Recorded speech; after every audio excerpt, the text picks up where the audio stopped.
Nesta edição, a reportagem da semana fala sobre o engenheiro da Prefeitura de São Paulo. O que faz esse profissional para a cidade? E agora veja a sessão no ponto.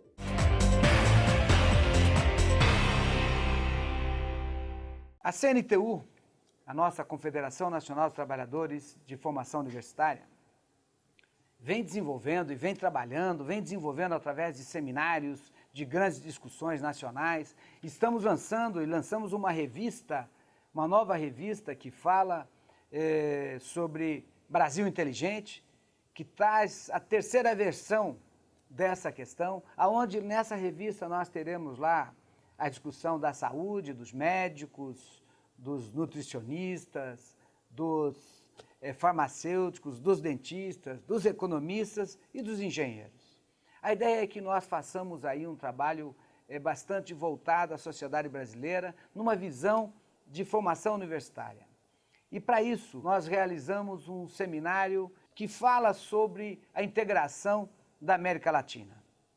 Na verdade, nós temos que pensar um pouco, enquanto profissionais de formação universitária, como é que seria a nossa ligação com esses países? De que forma que nós poderíamos efetivamente trabalharmos juntos e discutirmos as questões que são desses países todos. Hoje nós temos aí uma ideia de fazer isso. Agora nós colocamos a prática. Nós abrimos esse seminário mostrando que é possível essa integração, que é possível que nós tenhamos aí condição de conhecer as realidades de cada país e poder estar ajudando numa discussão voltada a essa área tecnológica e voltada, sem dúvida nenhuma, à questão de formação universitária. Estamos agora na entrevista do Jornal do Engenheiro e conversando conosco aqui hoje está João Guilherme Vargas Neto, ele que é consultor político e sindical e colunista também desta versão televisiva do Jornal do Engenheiro, um órgão de imprensa aí do Sindicato dos Engenheiros no estado de São Paulo, e ele costuma frequentar aqui os nossos estúdios de tempos em tempos para fazer análises. Eu começaria pedindo que você comentasse um artigo recente seu a respeito das multas aplicadas aos sindicatos e como isso aí tem ocorrido. Qual que é a sua opinião a respeito desse assunto? Interdito proibitório é, como o nome diz, uma proibição de fazer algo. Então a justiça determina que um carro de som do sindicato não pode chegar a 100 metros de uma porta de fábrica e por aí vai. O interdito proibitório vinha sendo usado como um elemento de coação contra as ações sindicais. E a fórmula que eu adotei é que as multas contra os sindicatos são um verdadeiro interdito proibitório monetário. Porque à medida que a justiça determina multas, e multas pesadas contra os sindicatos, por fato de greve, isso coloca na vida orgânica do sindicato, principalmente suas finanças, um elemento de desequilíbrio sério. Passa a ser mais que um elemento de dissuasão da greve, passa a ser um elemento de pressão antissindical. Não é à toa que, em função desses procedimentos, principalmente aqui em São Paulo, a cúpula do movimento sindical, as centrais sindicais, e elas convidaram também o presidente da CNTU, da Federação e do Sindicato, o Murilo, eles tiveram uma reunião com a presidente do Tribunal Regional do Trabalho, fazendo ver a ela as preocupações do movimento. Por que a multa desorganiza a vida do sindicato? Ela desorganiza porque ela é uma punição a respeito de uma ação que a Constituição garante sua legalidade. Uma outra peculiaridade recente é a multa online, como se diz. É uma multa que é cobrada de maneira direta dos fundos do sindicato e isso pode e tem produzido até elementos de desestabilização da vida sindical. No caso, por exemplo, do Sindicato dos Engenheiros, que foi multado porque participou da greve do metrô até quando houve o julgamento do tribunal, a multa teve que ser parcelada para poder ser paga pelo sindicato.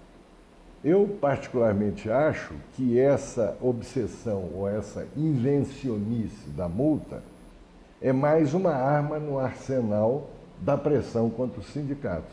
E há casos relativamente escabrosos. Por exemplo, no Rio de Janeiro, os rodoviários, alguns, uma minoria, contestando até posições do sindicato, foram à greve selvagem, como se diz.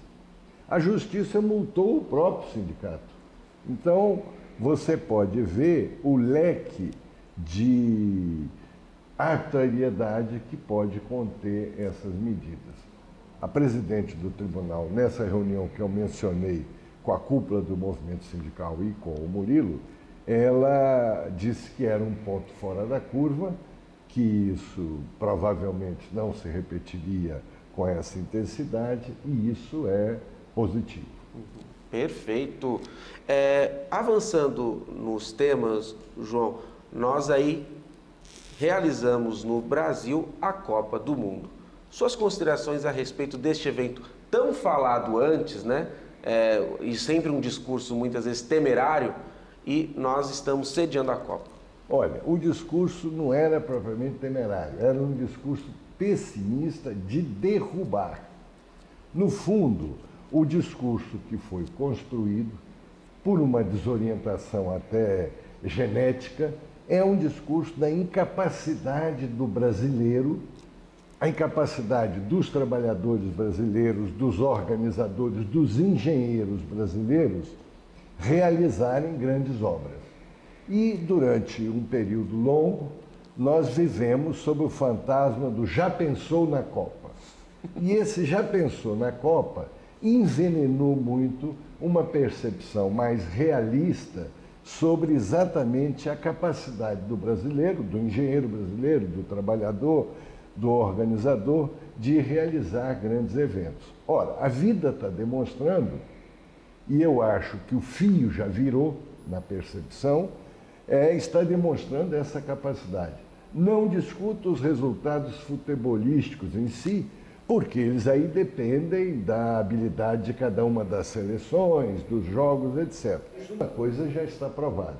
Sim, nós brasileiros temos condição de realizar grandes eventos, deslumbrantes mesmo, numa iniciativa que coordena milhões de trabalhadores. Uma coisa que tem que ser dita é que, apesar dessa visão pessimista de cachorro vira-lata que vigorou, Nelson Rodrigues, falecido, dizia, a Federação Nacional dos Engenheiros e o Cresce Brasil jamais se casaram com esse ponto de vista. Durante anos, até mesmo por conta de um convênio feito entre a Federação Cresce Brasil e o Ministério do Esporte, a Federação acompanhou muitos elementos de formulação, de participação e até mesmo de realização das obras da Copa. Fez debates nas cidades-sedes, né? Debates nas cidades-sedes, visitas aos estádios, seminários onde diferenciou com muita clareza a preocupação sobre tal ou qual problema, exemplos, atrasos, corrupção, desvios, acidentes de trabalho. Essa preocupação é válida e a Federação e o Cresce Brasil a explicitaram. Mas nunca caiu na armadilha do latido do cão vadio, do vira-lata. Sempre colocou a diferença entre a visão crítica, até mesmo o conteúdo do convênio do acordo entre a Federação e o Ministério, essa fiscalização, essa percepção de que se tem erro tem que ser enfrentado e superado, mas não caiu nunca na armadilha do pessimismo, da desconstrução. E hoje a Federação pode dizer que, feito o balanço da sua participação, ele foi, além de correto, vitorioso, juntamente com o espetáculo que a Copa tem produzido. Não só em estádios bonitos, como na infraestrutura de transporte, de logística, a segurança dos milhares de estrangeiros que estão acompanhando a Copa, e isso nos leva a crer que o maior dos legados da Copa vai ser a sensação de dever cumprido vitorioso. Porém, há sempre a necessidade de continuarmos naquele esforço para melhoria de transporte urbano, de serviços públicos de qualidade, que podem ser tributados também na conta dos legados positivos da Copa. Perfeito. O Jornal do Engenheiro, nessa entrevista, está recebendo o João Guilherme Vargas Neto, colunista deste programa, a respeito dos assuntos políticos e sindicais. No próximo bloco, mais temas para você.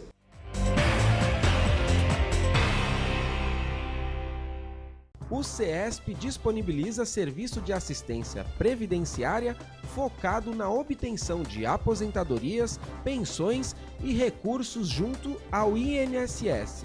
Entre em contato e saiba mais.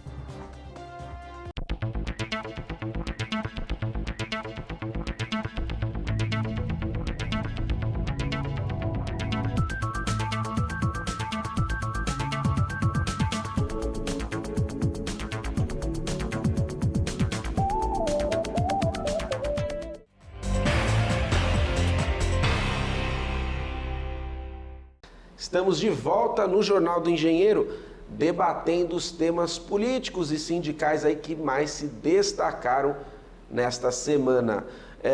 João Guilherme, você citou aí o Cresce Brasil no bloco anterior. E este projeto da Federação Nacional dos Engenheiros está em nova fase. Ou seja, além de propor pensar o Brasil, ele também se repensa. Queria que você comentasse um pouquinho sobre este novo momento. Olha, pensar o Brasil, nós achamos que é um tema superado na medida que o Cresce Brasil Cresce Brasil, ou seja, ação, orientação para a ação dos sindicatos dos engenheiros, da federação e da sociedade que se preocupa sobre os temas. O Cresce Brasil tem períodos e trajetórias. O primeiro período de descoberta do tema, de afirmação. Um segundo período forte de crescimento das entidades filiadas à federação por conta das iniciativas do Cresce Brasil. E ele hoje, num ano eleitoral, de eleições gerais, ele apresenta uma nova fase. Qual é essa nova fase? Levando-se em conta a própria experiência de 6, 7 anos de Cresce Brasil, as dificuldades do crescimento, por exemplo, um PIB que cresce lentamente, embora se preserve emprego e ganhe reais de salário, o Cresce Brasil se defronta com a seguinte questão: a quantas anda o projeto nacional brasileiro? A quantas anda a ideia mãe do crescimento com mais engenharia, com mais trabalho para engenheiro, com mais qualificação? E isso caracteriza essa etapa do Cresce Brasil. É um balanço a respeito de iniciativas que podem ser quantificadas umas, outras não, mas levando em conta aquilo que ainda é gargalo, aquilo que ainda precisa ser superado.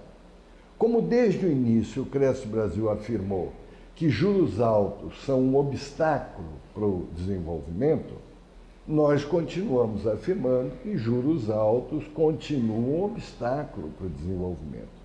Além disso, como se trata, como eu já disse, de um ano eleitoral, o Cresce Brasil oferece uma grande condição para a direção da Federação Nacional dos Engenheiros e para os diversos sindicatos filiados, à base desses elementos de reflexão, se posicionarem na disputa eleitoral. Como? Assumindo partido? Não, assumindo as posições defendidas no Cresce Brasil e levando-as ao conhecimento dos diversos candidatos, tanto a cargos executivos, presidente, governadores, como a cargos legislativos, deputados e senadores, para que isso ajude a configuração dos projetos que vão disputar o beneplácito do voto na sociedade.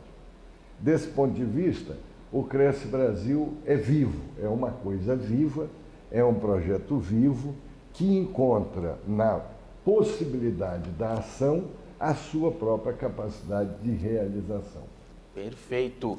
Avançando para mais um tema, tivemos recentemente, João, uma mobilização histórica dos engenheiros da Prefeitura do município de São Paulo. Conte para nós como é que foi essa reivindicação, né? E independentemente de qualquer resultado, porque ainda estamos lutando, já foi uma mobilização aí que entrou para a história desse sindicato. Olha, quem está vivo sempre aparece. O Sindicato dos Engenheiros é uma instituição referente na sociedade brasileira. Tem um belo prédio, estrutura de imprensa e comunicação, uma diretoria ampla, subsedes regionais, é uma unidade do núcleo dirigente muito importante e a habilidade do atual presidente, do Murilo, que isso é uma questão que é pública e notória.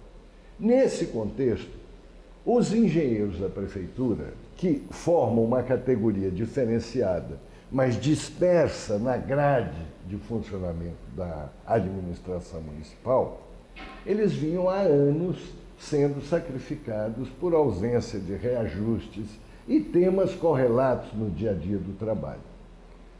Na situação desse ano, eles se unificaram num dado momento, reivindicando esses temas, essas bandeiras de salário, condições de trabalho, reconhecimento profissional, etc.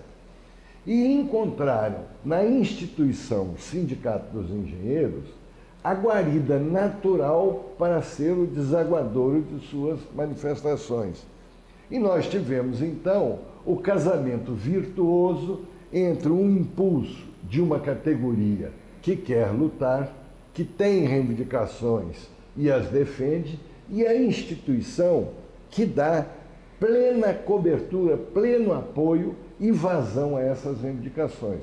Quero destacar, além do papel pessoal do presidente Murilo, a ajuda espetacular que o Carlão, do Sindicato dos Engenheiros, deu à luta, e nós vimos a casa cheia durante vários dias.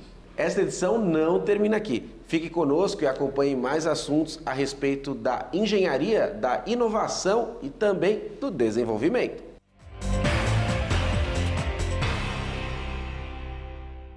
O Jornal do Engenheiro na TV foi a campo para mostrar um pouco do trabalho dos engenheiros da Prefeitura Municipal de São Paulo.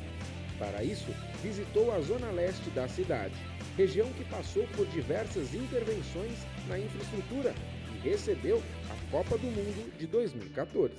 Muitas obras foram planejadas e foram executadas e precisou não só do Corpo Técnico de Engenheiros, arquitetos da Prefeitura, para a realização disso e o acompanhamento. Então teve todo o planejamento, toda a execução, a fiscalização, que a gente chama também, por parte do pessoal da Prefeitura para que isso se concretizasse. Quer dizer, a região leste da cidade recebeu uma transformação muito grande.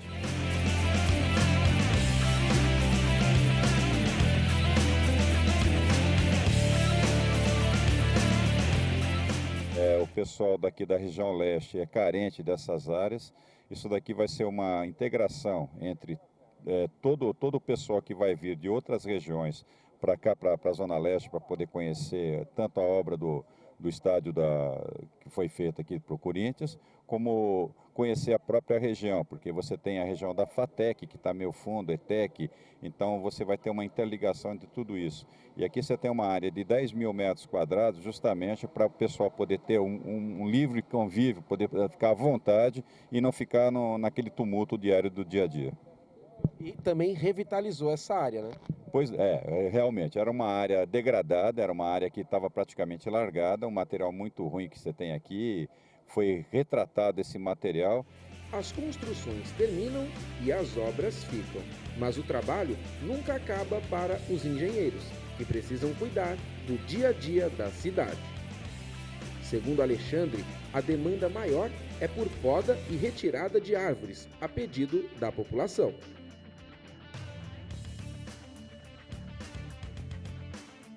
Na verdade, o ideal era a gente ter mais equipe e tempo para fazer esse planejamento, porque então você evitaria o que a gente chama o retrabalho. Você passa por uma rua, a reclamação é de uma árvore. Só que ao lado tem outra em igual situação. Se você só atende em cima do pedido, você atendeu aquele pedido, mas não resolveu o problema da rua inteira, por exemplo. Então seria interessante a gente ter tempo para conseguir planejar e fazer o serviço de uma vez na rua inteira. Você atenderia toda a população em uma chamada só. E como a Copa do Mundo afetou o trabalho? Tivemos que antecipar as equipes que iriam trabalhar outubro, novembro, dezembro, para atender uma demanda específica, Copa do Mundo. Então nós antecipamos aqueles gastos que teriam no fim do ano para poder atender e deixar a cidade preparada para receber o público para a Copa. Então quando chegar o verão, é o orçamento do mesmo ano. Eu espero que nós tenhamos uma suplementação para poder atender a população na época do verão. Porque senão, nesse momento, se eu já gastei o dinheiro que eu ia gastar lá adiante, nesse momento eu não tenho dinheiro para gastar depois, porque já foi gasto. Então isso vai chegar o verão e a gente vai estar sem equipe para colocar na rua.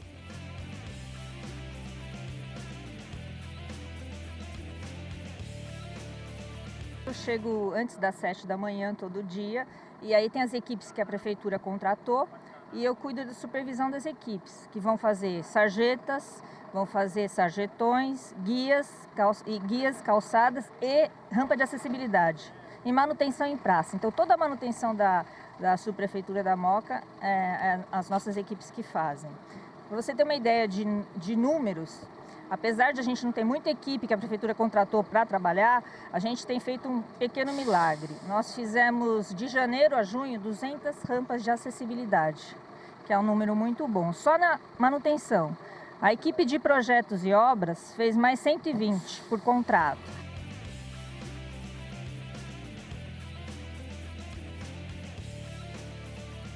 Dentro do possível, a gente consegue fazer um planejamento de prioridade, porque a gente atende manutenção. Então, manutenção é saques da população em geral, que vem de tudo que você pode imaginar. Também tenho, sob meus cuidados, a projeto e obra. Tem uma praça que a gente está fazendo uma revitalização. Então, a gente tenta fazer o melhor possível à população. Eu sempre me coloco como que eu sou contribuinte, pago IPTU, e eu me coloco no lugar do contribuinte. O que ele precisa, o que ele está pedindo, se é verdadeiro, a gente tem que ajudar.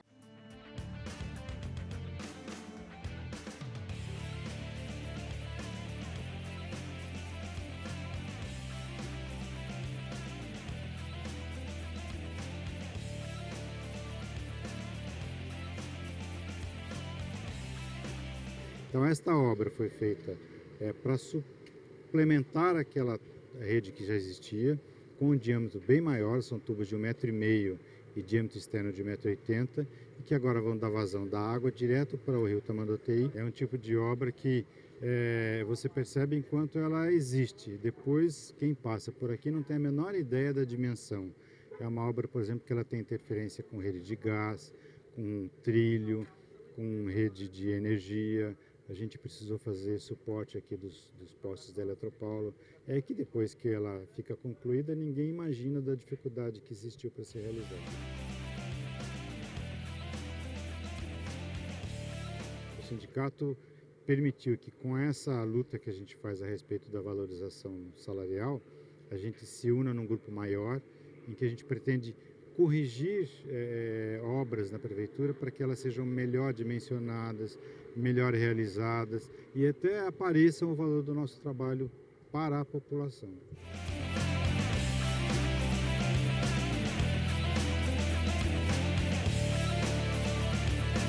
Para saber mais a respeito do trabalho dos engenheiros na cidade de São Paulo, acesse o nosso portal na internet.